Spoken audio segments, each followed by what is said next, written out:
তো বন্ধুরা কেমন আছো? আশা করি সবাই ভালো আছো। আমাদের একজন সনাতনী ভাই কি সুন্দর কথা বলছে যে বিজেপি খালি বলছে যে আমরা খতরে মে হ্যাঁ হিন্দু খতরে মে হ্যাঁ।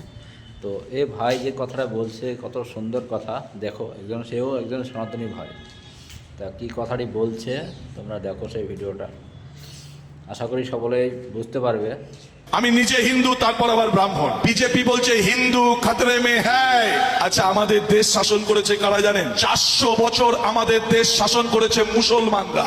ভারতবর্ষের হিন্দু খতরে মে ছিল না? বিজেপির আগে দেশ শাসন করেছে কংগ্রেস, হিন্দু খতরে মে ছিল না?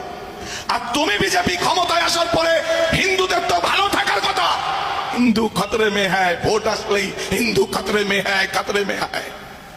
আমি যদি এখন এই মিষ্টির দোকান থেকে একটা ঠান্ডা জলের বোতল কিনি, আমার থেকে 10 টাকা নেবে। হুমায়ুন গিয়ে কিনলেও 10 টাকা নেবে। আমি হিন্দু বলে আমার থেকে 5 টাকায় নেবে না। সারের দোকানে গিয়ে আপনি সার কিনুন, যা মূল্য, একজন মুসলমান একজন হিন্দু একই সারের মূল্য। আপনি মুদিখানার দোকানে গিয়ে বাজার করুন, হিন্দু আর মুসলমান হন, লিটার তেলের মূল্য একই। আপনি যে বাজারে মাছ কিনবেন সেখানে একই মাছের দর। अभी मजा आएगा ना भिड़ो।